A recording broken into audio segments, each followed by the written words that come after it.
How to Succeed or Stepping Stones to Fame and Fortune by Orison Swett Marden. Chapter 18. Save. If you want to test a young man and ascertain whether nature made him for a king or a subject, give him $1,000 and see what he will do with it. If he is born to conquer and command, he will put it quietly away till he is ready to use it as opportunity offers. If he is born to serve, he will immediately begin to spend it in gratifying his ruling propensity. Parton. The man who builds and lacks wherewith to pay provides a home from which to run away.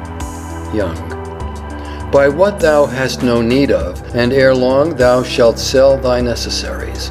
For age and want save while you may. No morning sun lasts a whole day.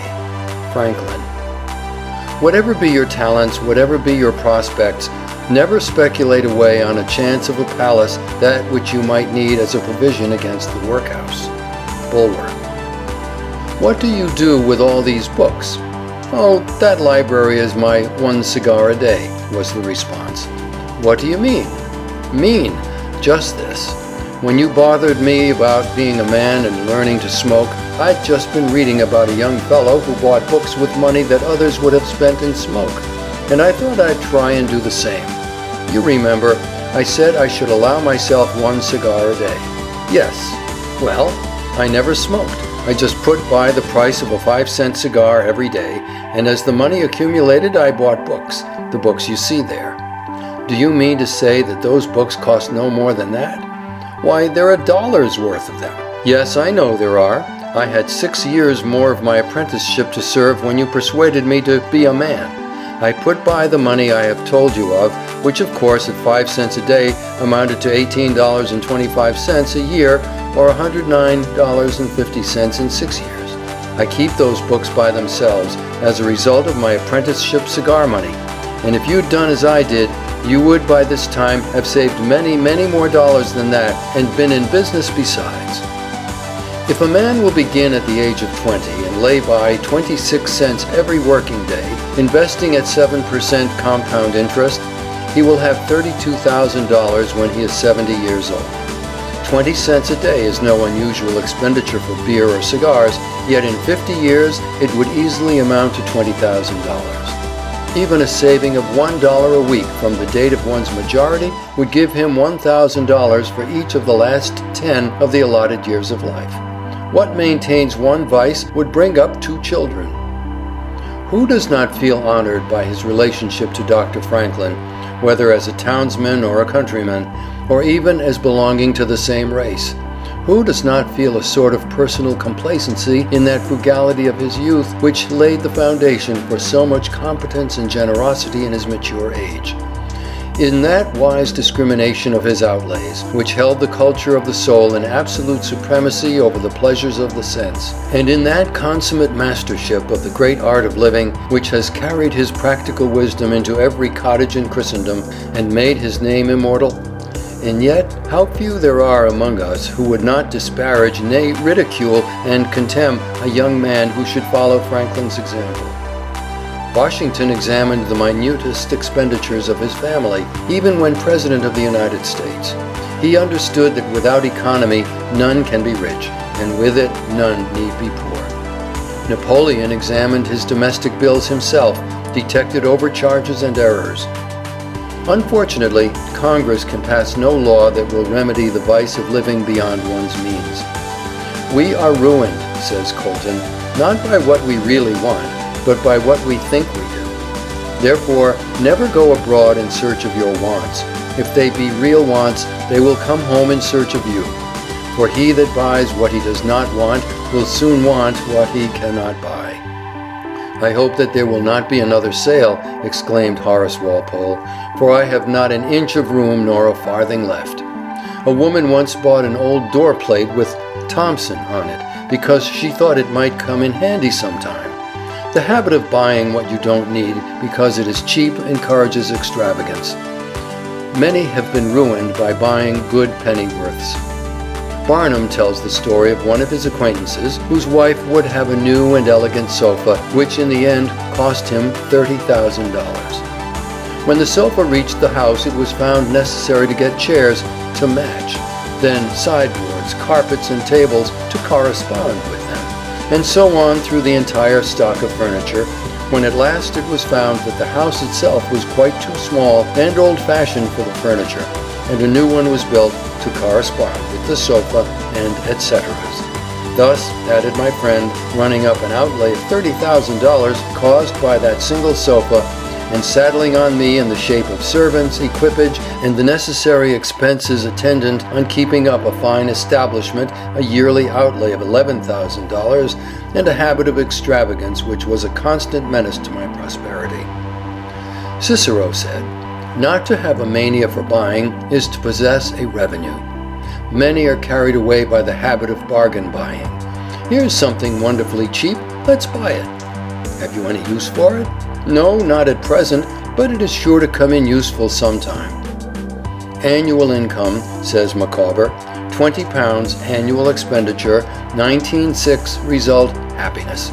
Annual income, £20 annual expenditure, £20 ought and 6 result misery. Hunger, rags, cold, hard work, contempt, suspicion, unjust reproach are disagreeable, says Horace Greeley, but debt is infinitely worse than them all. If I had but 50 cents a week to live on, said Greeley, I'd buy a peck of corn and parch it before I'd owe any man $1.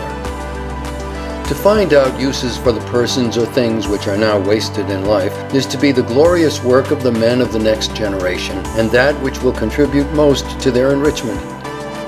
Economizing in spots or by freaks is no economy at all. It must be done by management. Let us learn the meaning of economy. Economy is a high, humane office, a sacrament when its aim is great. When it is the prudence of simple tastes, when it is practiced for freedom or love or devotion. Much of the economy we see in houses is of a base origin and is best kept out of sight.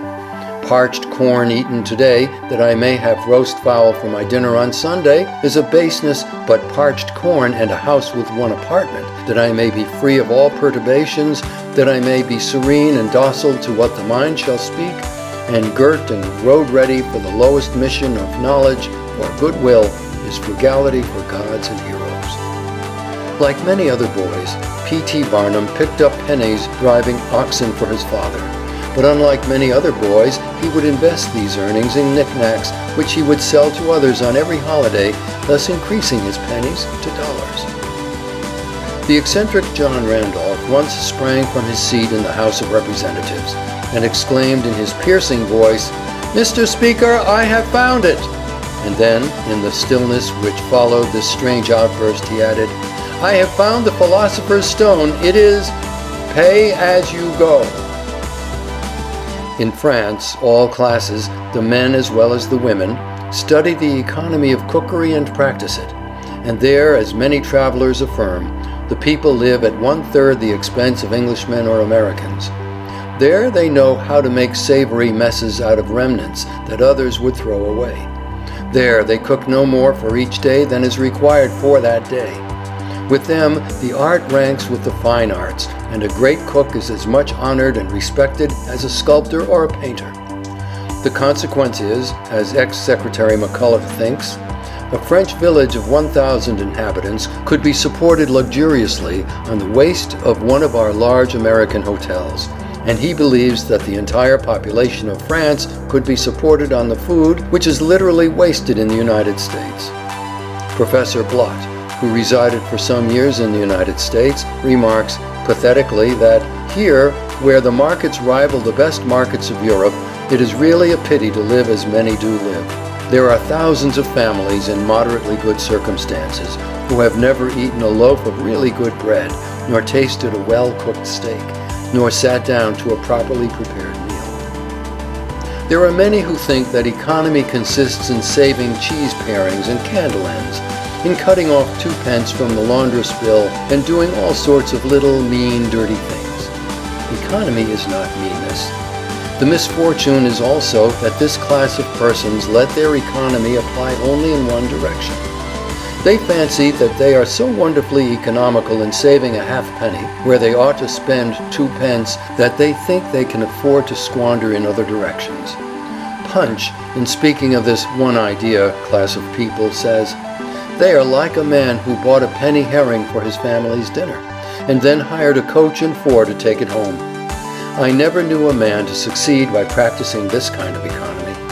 True economy consists in always making the income exceed the outgo. Wear the old clothes a little longer, if necessary.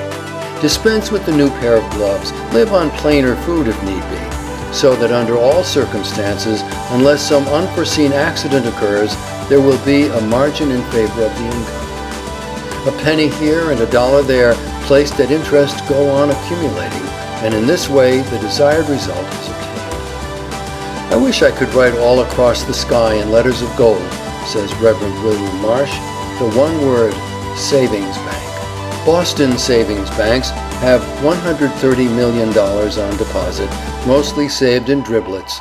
Josiah Quincy used to say that the servant girls built most of the palaces on Beacon Street.